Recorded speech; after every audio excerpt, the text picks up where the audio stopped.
research, Dr. Avi, your research suggests in a way that extraterrestrial civilizations could be more advanced than ours.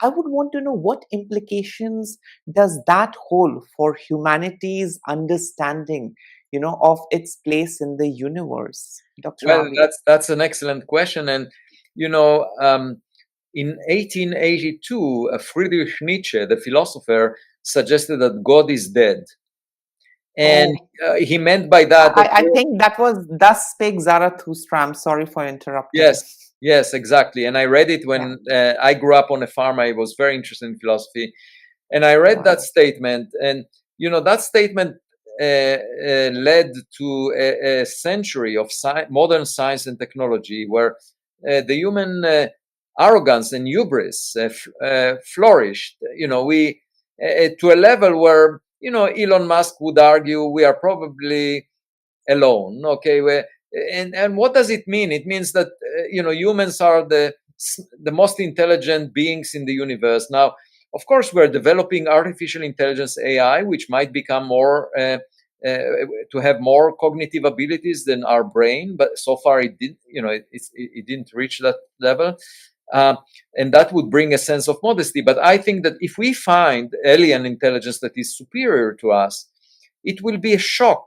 It's just like my daughters, when they were young, they were at home, and they thought that they're at the center of the universe because we as parents gave them a lot of attention. And then when they went on the first day to the kindergarten, they were shocked because they found other kids just like them, and some of them were smarter. And that's the kind of shock that we would have. Now, I think we really need this wake up call. We desperately need this message that would remove our arrogance and bring us back to, a sense of cosmic modesty, where, our intelligence would not be regarded as the pinnacle of creation.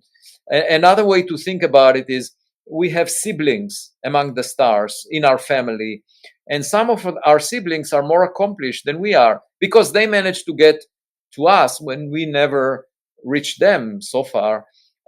So that means they're far more accomplished technologically, and we can learn from them. So the good news is, even though we might have an inferiority complex, those that are more accomplished than us, might replace the respect we had in traditional religions to God, to some entity that is bigger than us.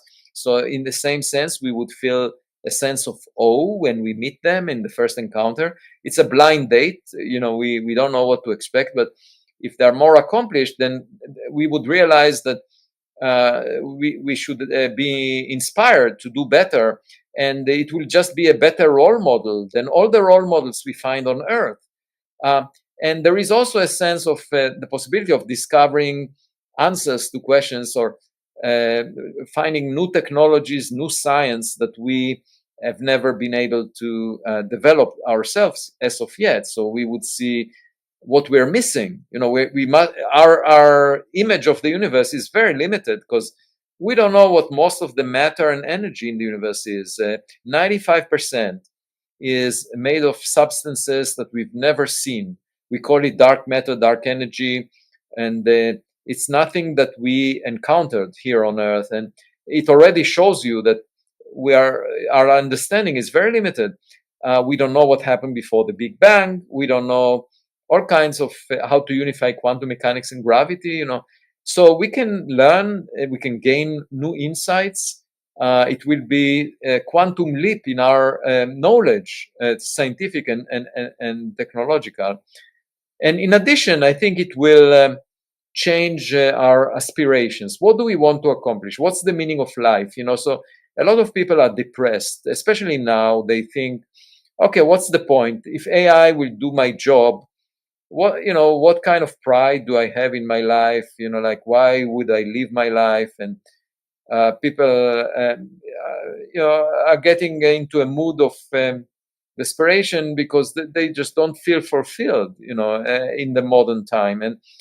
But if, on the other hand, you realize there is a guest that represents something you can wish you could have or work towards having, it will change the mindset of humanity to, and for me personally, one reason I seek intelligence in outer space is I don't often find it in academia. That's one aspect of it.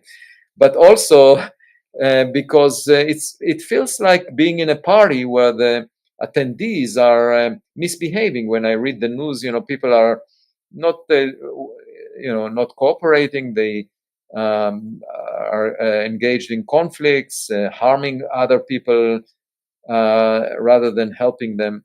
And being in such a party, I look through the window and I wish there would be a new guest that would change the situation. And of course, there is also the implications for religion. So there was a group of religious scholars that visited me, and they said, "How would it affect our religious belief in God?" And I told them, "Look, I have two daughters, and when the second one was born, it didn't take away any of my love to the first one. So that means that, if you think that God can attend to only one child, the human civilization, then you have a very limiting view of God as a parent that can have only one child, And in reality, God may have created many civilizations, and that we should feel some sense of kinship to them, and because as if they are members of our family of intelligent civilizations, and it should just increase your awe, enhance it with respect to your religious belief rather than take away from it."